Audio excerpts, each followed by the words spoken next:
Bom dia a todos. O meu nome é Luís Ferro e eu dou-vos uma vez mais as boas-vindas a mais um vídeo do canal Sombra.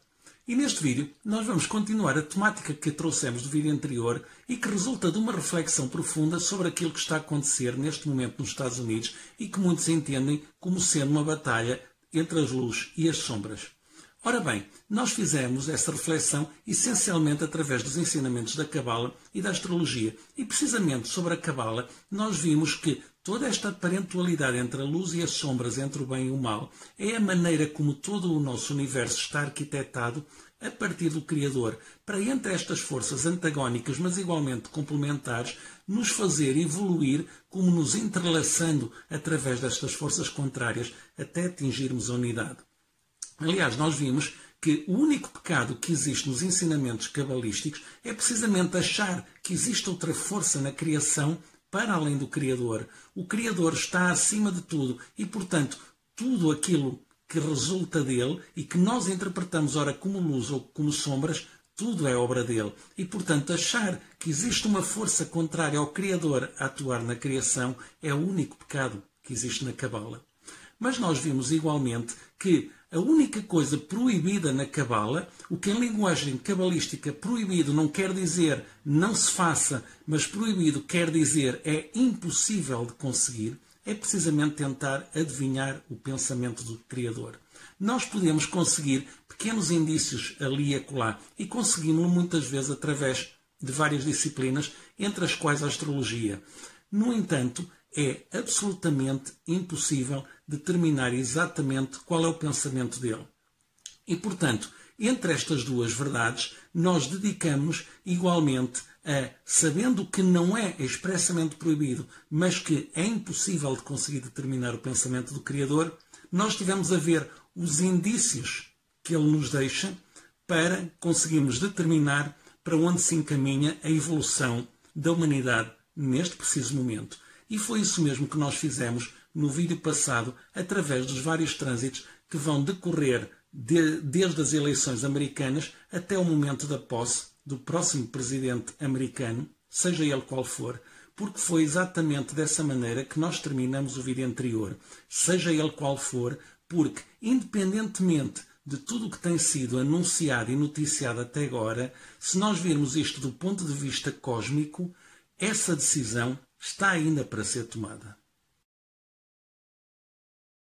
E, portanto, se no vídeo anterior nós nos focamos nos vários trânsitos que decorreram durante este longo período de tempo, que decorreu entre as eleições que aconteceram a 3 de novembro até à posse do futuro Presidente dos Estados Unidos, que supostamente ocorrerá a 20 de janeiro de 2021, neste vídeo nós vamos nos focar em dois acontecimentos mais específicos, que são precisamente dois eclipses que vão atravessar todo este longo período. Um que vai acontecer precisamente a 30 de novembro, um eclipse lunar, e outro que vai acontecer a 14 de dezembro, um eclipse solar.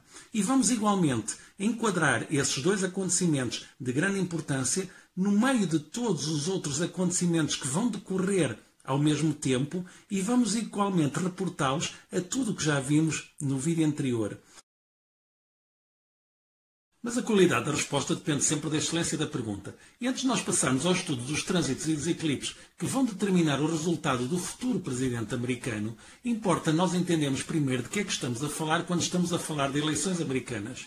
Ao contrário de quase todas as eleições que nós conhecemos, as eleições americanas são completamente diferentes. Elas são eleições estaduais no sistema do winner takes it all, ou seja, o vencedor leva tudo. Imaginemos que um Estado tem 20 votos para atribuir. O que isto quer dizer é que o vencedor leva esses 20 votos, quer ganhe por um único voto, quer ganhe por vários milhões de votos. Ou seja, o que importa nas eleições americanas não é ter uma enorme quantidade de votos no total, no final, mas ter esses votos harmoniosamente distribuídos ao longo dos vários estados, que é para conseguir arrecadar votos na maior parte deles. Em linguagem futebolística, isto quer dizer que não importa nada golear os rivais nos derbys mais importantes e depois perder os restantes jogos com equipas mais pequenas.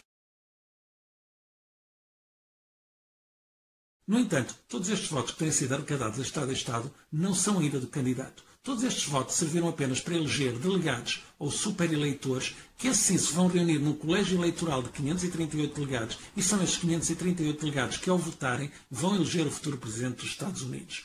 Isto são questões mais ou menos conhecidas. No entanto, existem outras questões mais processuais e não tão conhecidas que nós vamos elencar a seguir.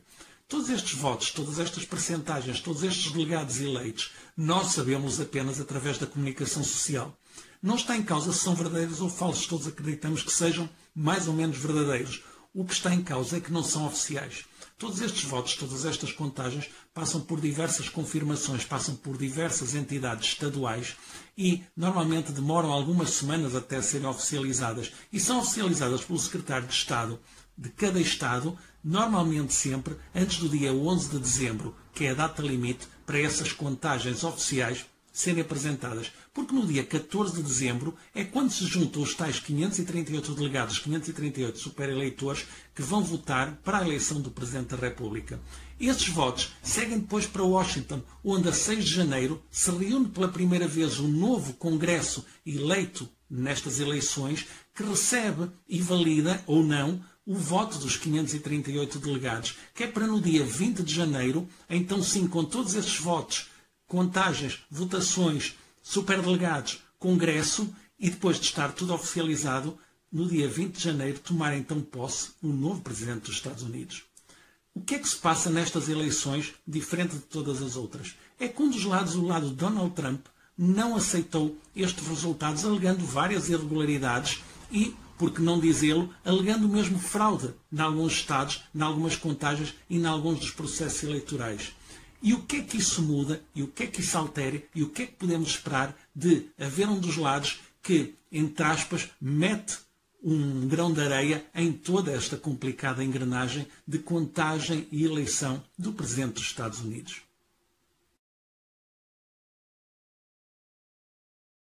O que é que nós podemos esperar então? O que nós podemos esperar são ondas e ondas de processos judiciais, injunções, impugnações, providências cautelares, pedidos de recontagem e todo o tipo de ações judiciais tendentes a tentar anular os votos que eles acham que não deviam ser recontados. E onde é que, teoricamente, todo este processo teria que ficar concluído? Ele teria que ficar concluído pelo menos até ao dia 14 de dezembro, que é quando se juntam os tais 538 delegados, cuja votação vai eleger o futuro Presidente dos Estados Unidos. E o que é que se passa no dia 14 de dezembro de 2020? Exatamente o segundo dos eclipses que eu já vos falei antes, o eclipse solar, que vai acontecer precisamente no dia da verdadeira eleição do Presidente dos Estados Unidos. E agora vocês já começam a compreender melhor porque é que esta coincidência cósmica, que nada tem de coincidência, tem muito a ver com esse impasse cósmico de que eu já vos falei há pouco. E assim sendo, vamos entrar então nos aspectos específicos dos eclipses, que, relembrando uma vez mais, são aspectos poderosíssimos e assim sendo não ficam confinados ao próprio dia e começam a fazer sentir os seus aspectos alguns dias antes e normalmente prolongam os seus efeitos até muito depois, podendo inclusivamente afetar acontecimentos durante os próximos 6 meses. Vamos então ver o que podemos esperar deste próximo eclipse lunar no dia 30 de novembro. Um eclipse lunar acontece quando o Sol, a Terra e a Lua se encontram perfeitamente alinhados e quando, resultante do movimento de rotação entre a Terra e a Lua, a Terra se encontra posicionada no meio do Sol e da Lua e projeta a sua própria sombra sobre a Lua, tornando-a como que invisível no céu, pois deixa de poder receber e de refletir a luz solar. A isto, portanto, corresponde, do ponto de vista meramente astronómico e de posicionamento celeste, um eclipse lunar.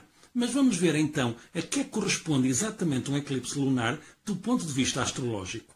Do ponto de vista astrológico, o Sol e a Lua representam duas energias opostas e complementares. O Sol representa o Pai, o poder, a mente racional e consciente, enquanto a Lua representa a Mãe, as pessoas, a mente emocional e o inconsciente. Mas o que é que acontece, portanto, quando todas estas energias se encontram durante um eclipse lunar? O que acontece é que o Sol e a Lua se comportam como um pai e uma mãe desavidos, cada qual puxando para o seu próprio lado e tentando influenciar o seu filho, neste caso todos nós aqui no planeta Terra, numa determinada direção. É, portanto, sempre uma época de alguma tensão emocional e muitos sentimentos contraditórios. Um eclipse fala-nos sempre de mudanças, mas de que mudanças exatamente é que estamos a falar? Este eclipse acontece no eixo Gêmeos-Sagitário, com a Lua em Gêmeos e o Sol em Sagitário, o que significa que as energias deste eclipse vão andar à volta do rumo e do sentido de vida que nós todos, enquanto humanidade, queremos levar adiante. Este eclipse lunar irá acontecer no eixo Gêmeos-Sagitário, com Lua cheia em Gêmeos e Sol em Sagitário, e as palavras-chave serão a flexibilidade, a sua ausência ou sua presença, assim como a capacidade de largarmos antigas crenças e nos adaptarmos a novos caminhos e a novas oportunidades de crescimento que irão aparecer. Mas vamos olhar este mapa com mais atenção. Aqui temos o eixo Gêmeos-Sagitário com a Lua em Gêmeos em oposição ao Sol em Sagitário. A Lua representa as pessoas e o Sol representa o poder, os poderosos. Ora bem, mas a Lua em Gêmeos agrega as pessoas, reúne-as em torno de objetivos comuns. Ou seja, vamos ter as pessoas na rua a protestar contra as posições dos poderosos. Mas se olharmos este mapa com ainda maior atenção, nós vamos encontrar aspectos ainda mais importantes. Aqui, junto à Lua, que representa o povo e as pessoas, temos o Nodo Norte, o que significa que os protestos das pessoas são justos. E do outro lado, em oposição à Lua e ao povo, temos o Sol, que significa o poder, e igualmente o Nodo Sul, que representa também o poder judicial, que estão a legislar contra as pessoas. Tal como já vimos no vídeo anterior, este período fica igualmente marcado por uma enorme judicialização da realidade, seja a nível político, económico e social. Ou seja, o Poder Judicial vai ser convidado a atuar em situações para que normalmente não é chamado e vai atuar em franjas da sociedade que normalmente estão fora do seu âmbito de atuação. E enquanto tudo isto acontece, nós temos Marte em Áries, ou seja, o deus da guerra, no seu campo de batalha favorito, a fazer quadraturas desafiantes com Júpiter e Plutão em Capricórnio. Ou seja, o que é que nós temos aqui? Nós temos o indivíduo em oposição ao poder instituído, o que vai provocar enormes reações a nível inconsciente e muito impulsivas, e vai existir uma enorme polaridade entre o caos e a ordem a desafiar completamente o sistema de poder vigente. Mas vamos ver já de seguida o que se vai passar poucos dias depois, no dia 14 de dezembro, dia do eclipse solar e simultaneamente da reunião do Colégio Eleitoral que tem como missão eleger o novo presidente dos Estados Unidos. Ao contrário do eclipse lunar, em que a Terra se coloca entre o Sol e a Lua, ficando, portanto, os dois astros em constelações diferentes, no eclipse solar, o Sol e a Lua encontram-se na mesma constelação e, seguindo a mesma analogia de há pouco, é como se o pai e a mãe se pusessem finalmente de acordo em relação às questões que os dividiam em relação ao futuro do filho, embora esse acordo possa ser visto de maneira mais ou menos benéfica pelos habitantes do planeta. Como já vimos, este eclipse solar de 14 de dezembro acontece precisamente no dia em que se vai reunir o Colégio Eleitoral de 538 delegados que vão eleger o próximo presidente dos Estados Unidos.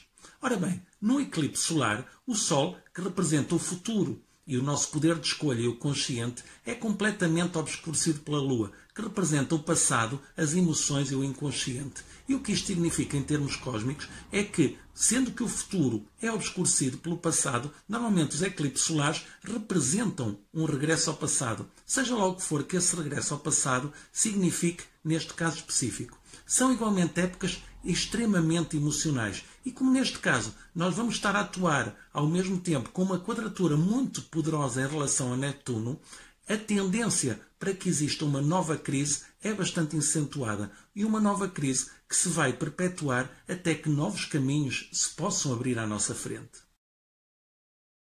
Tal como já vimos, o efeito dos eclipses, que vão marcar indelevelmente toda esta disputa eleitoral, prolonga-se bastante no tempo. E o que é que vai acontecer então se toda esta disputa judicial se prolongar o tempo suficiente para evitar a homologação dos 538 delegados do Colégio Eleitoral que se deviam reunir e votar o próximo presidente dos Estados Unidos no dia 14 de dezembro? Ora bem, existe na Constituição Americana uma secção que se chama a 12ª Emenda. E o que a 12ª Emenda estipula é que, caso não seja possível proceder à eleição do novo presidente através da reunião do Colégio Eleitoral, essa decisão passa imediatamente para a Câmara dos Representantes do Senado. E é nessa altura que a situação se complica ainda mais. O Congresso dos Estados Unidos é representado por duas câmaras. Uma Câmara Alta, o Senado, constituído por 100 senadores, atualmente de maioria republicana, e uma Câmara Baixa, a Câmara dos Congressistas, com 435 congressistas, atualmente de maioria democrata. E é, portanto, segundo a Constituição dos Estados Unidos, a esta Câmara Baixa, a Câmara dos Congressistas, que cabe a eleição do novo presidente americano, caso ele não seja possível eleger através do colégio eleitoral de 14 de dezembro. Ora bem, nós já vimos que a Câmara dos Representantes tem maioria democrata, o que, normalmente, equivaleria, quase de certeza, à eleição de Joe Biden. Mas é aqui que as coisas se complicam ainda mais. Segundo a emenda 12 da Constituição americana, no caso específico da eleição do novo presidente americano, essa eleição será feita não pela totalidade dos delegados, mas por um quórum de delegados, em que cada Estado indica apenas um representante para esse quórum que irá eleger o novo presidente. E o que é que acontece? Como os republicanos têm de facto menos delegados eleitos, mas têm representantes de mais Estados no Congresso, o que acontece é que, ao indicarem apenas um representante por Estado, os republicanos que tinham a minoria na Casa do Congresso passam a ter a maioria no quórum que vai eleger o novo presidente americano, o que seria imediatamente uma grande vantagem para Donald Trump. E é aqui, perante esta situação, que emerge uma terceira figura, uma senhora chamada Nancy Pelosi, que é presidente da Casa dos Representantes de maioria democrata e também ela uma democrata. Se esta situação vier de facto a ocorrer e se a Casa dos Representantes for chamado a eleger o novo presidente dos Estados Unidos e posta perante a situação de o quórum eleito para escolher o novo presidente dos Estados Unidos ser efetivamente de maioria republicana, esta senhora Nancy Pelosi pode ter uma de duas decisões. Pode escolher desafiar o que está aceito pela Constituição americana e mudar as regras para a eleição dos deputados que vão formar o quórum que vão eleger o novo Presidente da República, ou pode simplesmente estipular uma regra que, quaisquer que sejam os representantes indicados por cada Estado, eles têm que respeitar o voto popular que foi expresso pelos eleitores nas urnas. É evidente que qualquer uma destas situações ia voltar a beneficiar o candidato democrata. Mas, uma vez que são leis que estão a opor-se a outras leis que já existiam, podemos estar perante um novo emaranhamento judicial de que talvez não haja maneira de sair num futuro próximo. E o que é que acontece todo este emaranhamento judicial não estiver resolvido até ao dia 20 de janeiro, dia da posse do novo Presidente dos Estados Unidos? Esta senhora, Nancy Pelosi, é a Presidente da Câmara dos Representantes do Congresso, o que significa que é a terceira figura do Estado, apenas atrás do Presidente Donald Trump e do Vice-Presidente Mike Pence. O dia 20 de janeiro é não apenas o dia da posse do novo Presidente dos Estados Unidos, mas igualmente o fim do mandato do antigo Presidente americano. O que significa que tanto o Presidente Donald Trump como o Vice-Presidente Mike Pence perdem nesse dia automaticamente os seus poderes. E o que pode acontecer se nada disto estiver resolvido é esta senhora Nancy Pelosi demitir-se do seu papel de Presidente da Câmara dos Representantes dos Estados Unidos e assumir o seu novo papel como Presidente dos Estados Unidos até toda esta situação está resolvida. O que significa que toda esta disputa eleitoral entre Donald Trump e Joe Biden pode efetivamente resultar na presidência da senhora Nancy Pelosi. Uma das mais conhecidas experiências da mecânica quântica foi imaginada por Erwin Schrödinger, precisamente um dos pioneiros da física quântica. A experiência consistia em colocar um gato dentro de uma caixa fechada sem nenhum acesso para o exterior, com uma cápsula de cianeto ligada a um mecanismo que funcionava como uma espécie de bomba-relógio.